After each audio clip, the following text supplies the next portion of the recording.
Bonjour à tous. Eh bien, donc nous allons avec Camille vous parler de l'évaluation économique dont on a un petit peu déjà parlé tout à l'heure. Donc, je suis économiste de la santé. J'appartiens à un laboratoire d'économie de Dijon, mais aussi à la FHU Translade. Et donc, je suis Camille Level et je suis ingénieure en économie de la santé en poste au CHU de Dijon et j'appartiens aussi à la FHU Translade. Alors, notre propos, ce n'est pas de détailler, disons, techniquement comment on évalue économiquement une campagne de dépistage, par exemple, mais juste de vous donner une logique générale de la méthodologie et surtout de bien faire comprendre ce que ça peut dire ou pas dire. Et comment, voilà, notamment par rapport à des remarques qui ont été faites tout à l'heure, il y a parfois une ambiguïté entre le fait de s'en dispenser, parce que finalement, face aux enjeux humains, ça n'a pas beaucoup d'importance, au contraire de penser que ça va être une preuve qui va justifier qu'on puisse ou pas faire un dépistage. Et on verra que c'est un peu plus évidemment complexe. Juste pour rappeler ce que ça veut dire évaluer, là aussi ça aura de l'importance après. Évaluer, c'est porter un jugement de valeur avec un point de vue et avec des critères qu'on a choisis. Donc, pour un peu illustrer tout de suite, si on évalue du point de vue d'un établissement hospitalier qui va mettre en place un dépistage, si on évalue d'un point de vue d'une collectivité territoriale, si on évalue du point de vue de l'assurance maladie ou de l'ensemble de la collectivité, on n'aura pas du tout les mêmes résultats. Et là aussi, il y a des choix de critères dont on va parler dans un moment qui vont permettre de dire quel va être le critère qui va permettre de dire qu'on a atteint ou pas un objectif. Une remarque aussi pour dire que l'évaluation qu'on dit économique, elle se situe dans un panorama possible de logique d'évaluation. On a notamment parlé ce matin de l'acceptabilité, qui est une dimension aussi pour évaluer une pratique ou une technologie de santé. Et donc, le volet économique devrait en principe s'articuler ou répondre aussi à d'autres modalités, à d'autres logiques, d'autres méthodologies d'évaluation. Donc, on va ici plutôt se concentrer évidemment sur l'évaluation médico-économique, puis peut-être faire juste un petit apport sur ce qu'on appelle l'évaluation multicritère. Alors, l'évaluation médico-économique ou l'évaluation économique, parfois on dit ça plus rapidement, c'est devenu aujourd'hui un élément important dans les prises de décision publiques, dans le domaine de la santé, mais aussi dans l'ensemble des choix publics, pour des raisons qui sont des raisons parfois aussi contextuelles de contraintes budgétaires, puisqu'on va voir que l'évaluation économique, ça permet de donner un critère sur l'usage pertinent d'une ressource qui est, dans le domaine qui nous concerne, largement des ressources collectives. Le principe a l'air très simple, c'est de mettre en regard, de regarder le rapport qu'il y a entre des ressources qu'on a utilisées, des coûts, et les résultats qu'on a pu obtenir. Et le deuxième principe, c'est que l'évaluation médico-économique est forcément quelque chose de comparatif. On va comparer deux stratégies en regardant si ces deux stratégies sont plus ou moins coûteuses l'une par rapport à l'autre ou produisent l'une par rapport à l'autre plus ou moins d'avantages qui vont être, on va le voir, à définir. Derrière cette mise en relation des coûts et des avantages, il y a une notion qui en économie est relativement centrale, qui est celle d'efficience. On octroie les ressources à ce qui produit le plus de résultats. Mais la notion de résultat, elle est vraiment à définir et à choisir. Alors ici, un petit graphique très traditionnel pour expliquer comment on peut se situer quand on compare deux stratégies. Pour le sujet qui nous rassemble, les deux stratégies, ça peut être deux campagne de dépistage ou de technique de dépistage. Donc, on a une technique A, une technique B.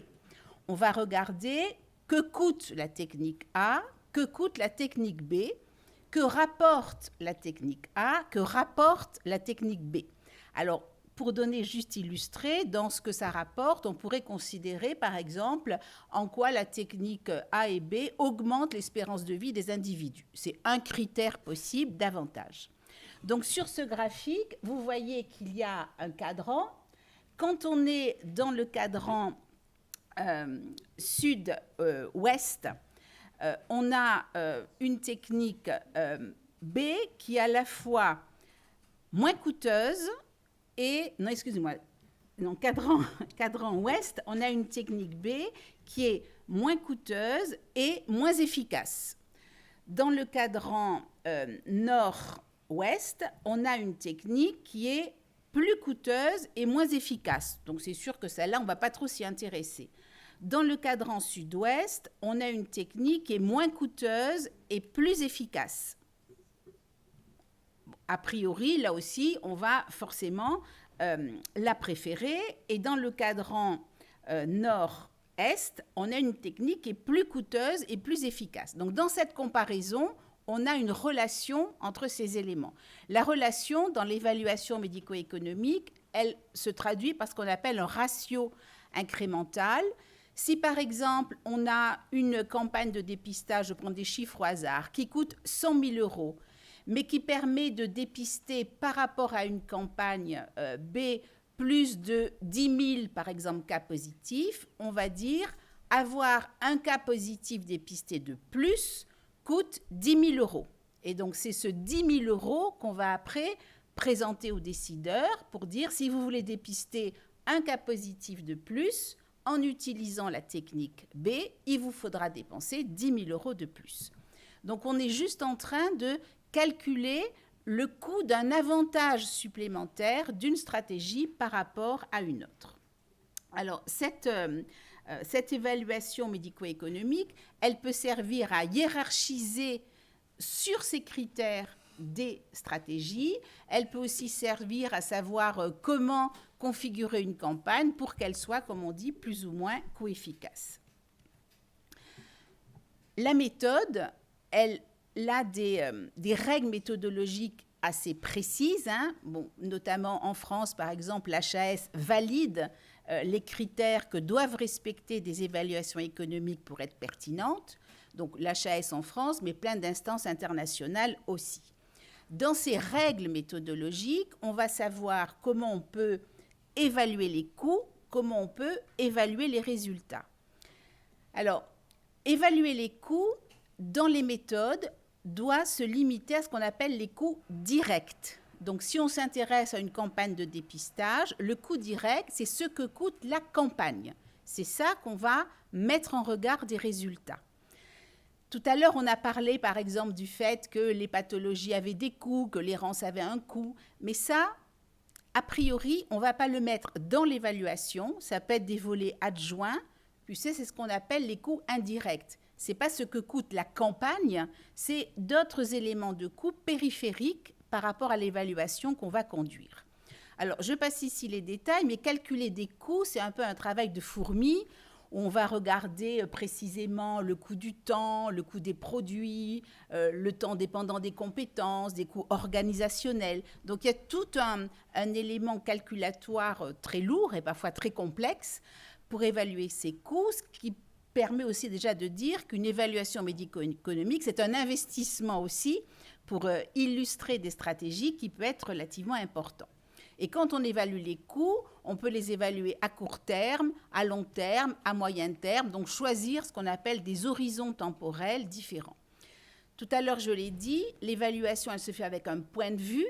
Le périmètre des coûts qu'on va vouloir évaluer dépend du point de vue. On n'évaluera pas les coûts de l'établissement, de l'assurance maladie ou de la collectivité avec les mêmes postes. On va élargir de plus en plus les coûts qu'on doit intégrer dans l'analyse.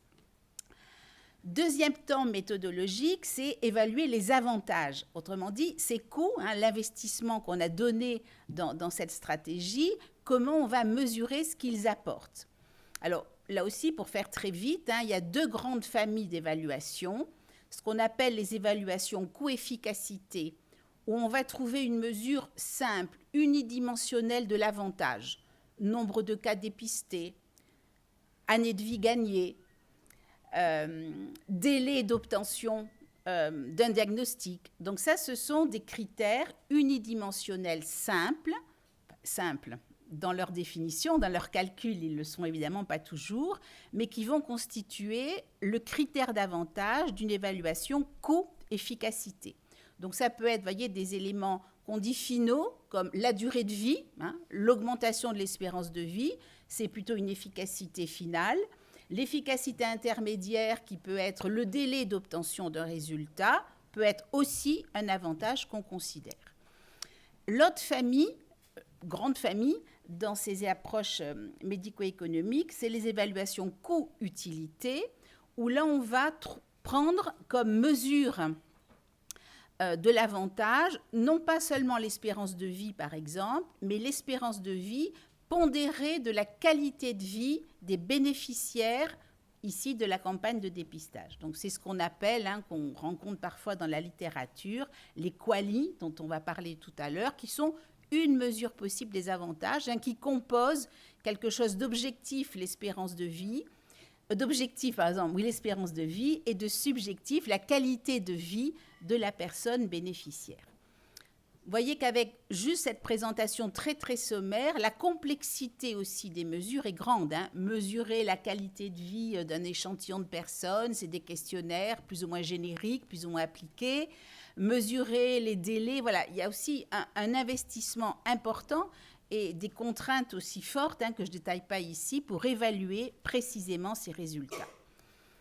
Ce qui veut dire qu'au final, je fais là très court, on a des résultats qui vont dépendre du point de vue qu'on a adopté. On a des résultats qui vont dépendre de l'horizon avec lequel on fait l'évaluation. Et on a aussi des résultats qui sont soumis aux hypothèses qu'on va faire, parce qu'on n'a pas toujours toutes les données, à la fiabilité des données qu'on va utiliser. Et donc, les évaluations doivent faire aussi l'objet de tests de robustesse, de sensibilité, pour montrer en quoi le chiffre qu'on va produire est ou pas soumis à toutes les hypothèses qu'on a éventuellement eu à faire. Alors, juste peut-être pour terminer sur ce cadrage un peu méthodo, pour dire que se développe aujourd'hui pas mal, et avec l'appui de l'HAS, qu'on appelle l'évaluation multicritère, qui permet d'avoir une vue plus large. Vous voyez, l'évaluation médico-économique, c'est un point assez précis. Et donc, dans l'évaluation multicritère, on va intégrer le point de vue de différentes parties prenantes. On peut intégrer des éléments qui relèvent de registres différents, dont l'évaluation médico-économique. La difficulté, c'est que l'évaluation médico-économique, au final, elle vous donne un chiffre sur lequel la décision peut ou pas s'appuyer, tandis que l'analyse multicritère, elle vous donne des appréciations qui parfois sont assez divergentes. Et c'est plutôt une façon après de dire aux régulateurs ou aux décideurs, avec tout ça, maintenant, c'est à vous de décider. Mais c'est aussi le cas de l'évaluation médico-économique. On est dans une logique d'aide à la décision. On donne des données, on donne des chiffres qui vont contribuer avec autre chose, avec l'acceptabilité de tout à l'heure, avec l'impact budgétaire que ça peut avoir, qui est aussi différent.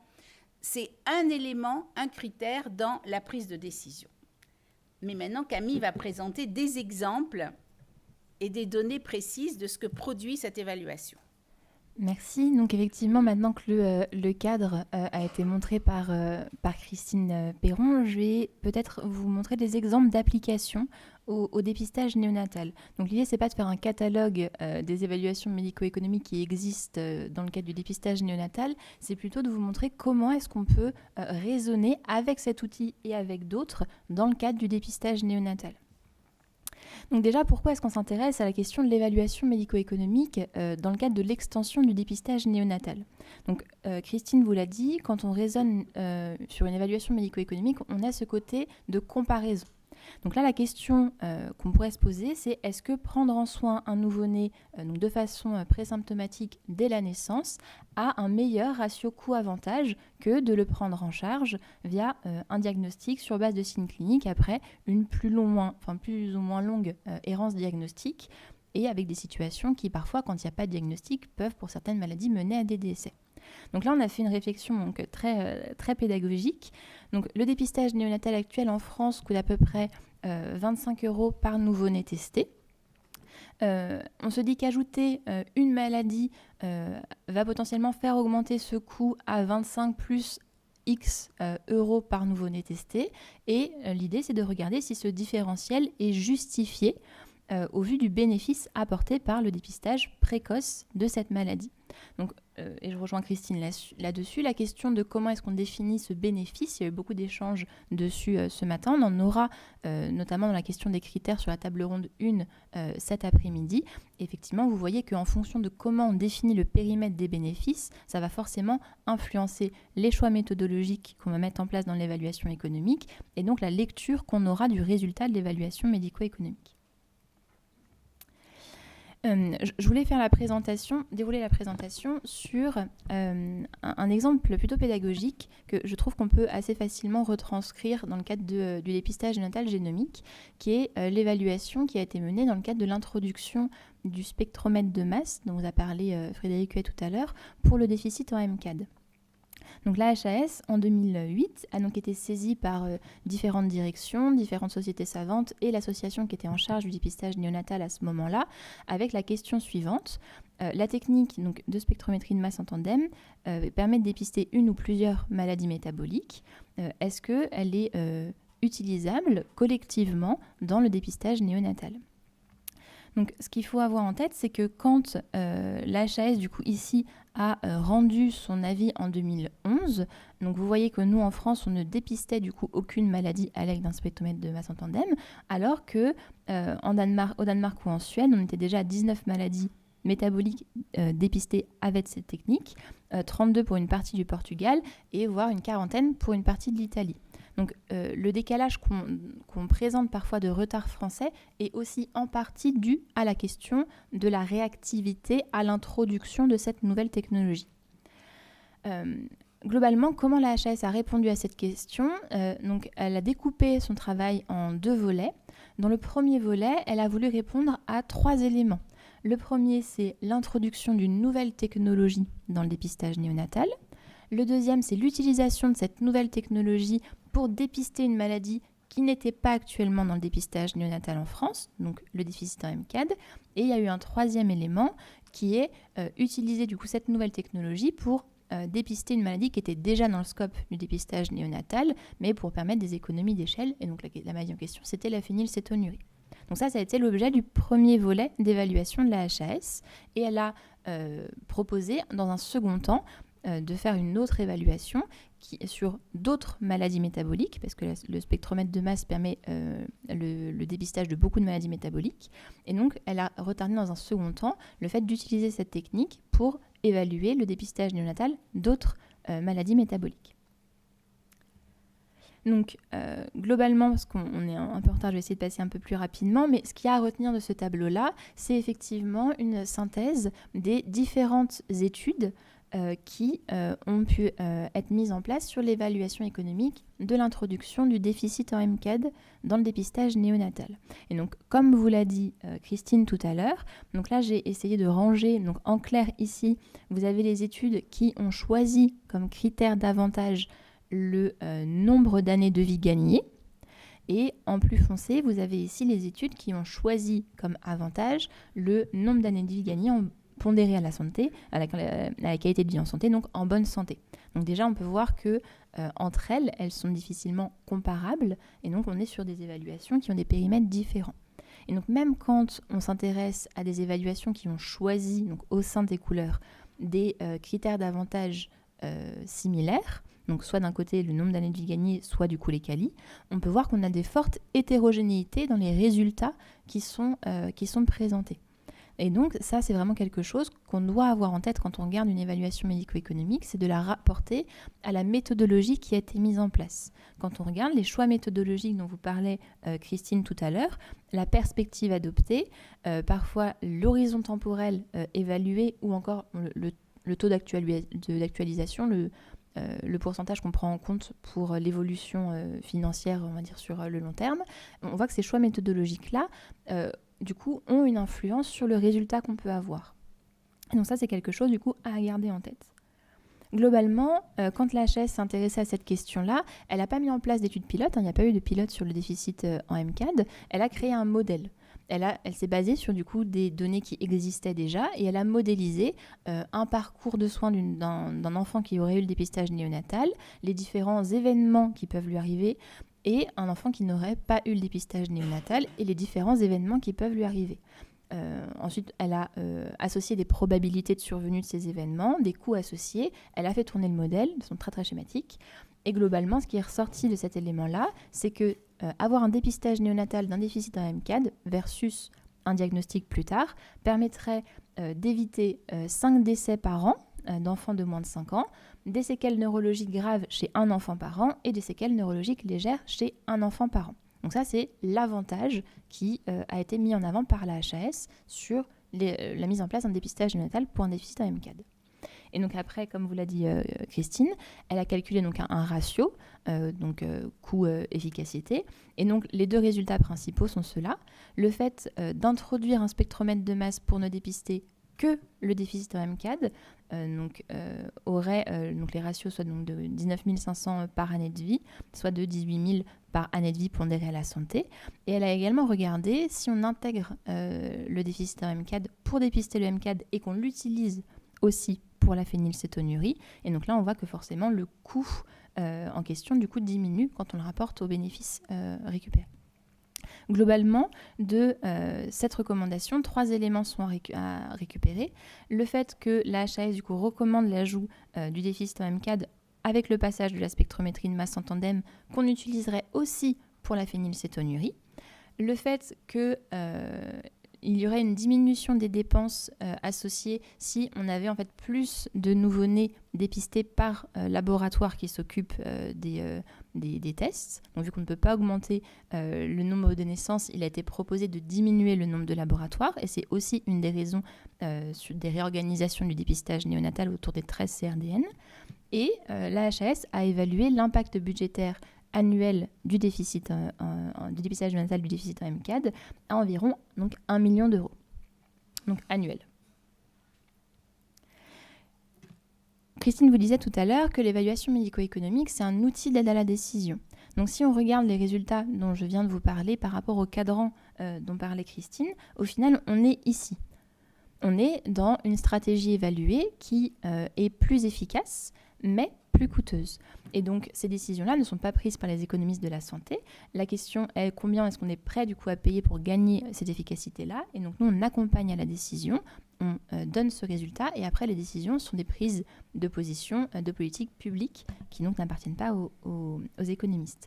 Dans tous les cas, que ce soit utiliser le spectromètre de masse en tandem pour le déficit en MCAD ou pas, le fait d'introduire cette technologie et ce nouveau dépistage va coûter à l'État. L'État, du coup, va devoir investir dans cette politique de santé publique si elle souhaite la prioriser. Un élément dont je voulais discuter très rapidement, c'est justement la place de l'évaluation médico-économique, qui n'est pas la seule évaluation utilisée par la HAS.